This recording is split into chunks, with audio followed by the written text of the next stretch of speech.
Bonjour. Bonjour. Avec mon collègue Luc, nous allons aborder aujourd'hui deux aspects, le Ségur et le développement de notre patrimoine.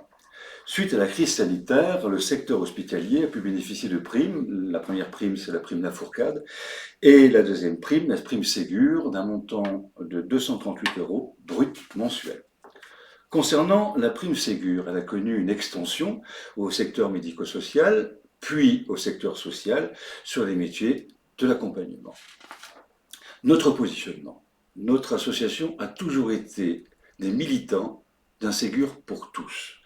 D'ailleurs, nous l'avons inscrit dans le budget 2024 qui a bien sûr été refusé par les financeurs. Et de même, notre syndicat national Nexem s'est toujours aussi battu pour un Ségur pour tous. Pardon. Concernant les négociations nationales, en 2023, un premier accord permettait effectivement la mise en œuvre d'un Ségur pour tous, mais qui a connu une opposition majoritaire du syndicat CGT, EFO et SUI. Puis, en 2024, il y a eu une nouvelle négociation qui a pu aboutir à deux accords. Un premier accord sur les Ségur pour tous et un deuxième accord concernant la convention collective unique étendue. Le Ségur pour tous, suite aux signatures majoritaires, qui ont permis un accord, un code de la Commission nationale d'agrément et une parution au journal officiel.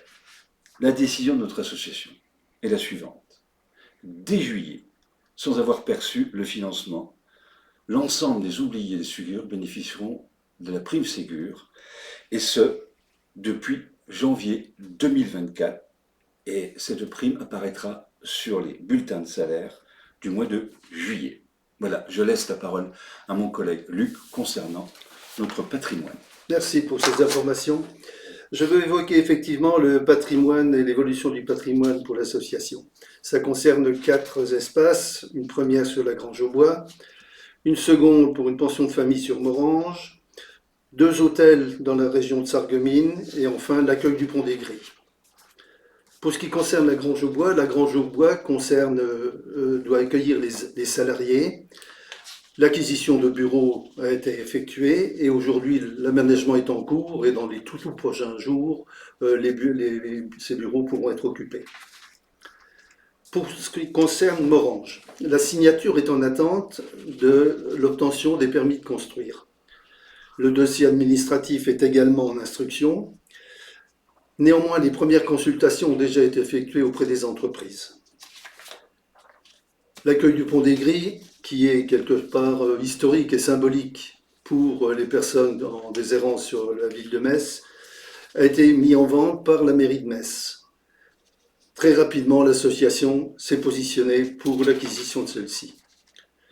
Pour Sarreguemines, il y a 2 hôtels qui sont mis en vente. Ces hôtels sont occupés depuis plusieurs années par les résidents de l'association. Et actuellement, une étude sur la faisabilité est en cours. Merci Luc. Je t'en prie Michel, merci à tous et bonnes vacances à vous. Bonnes vacances à tous. Merci.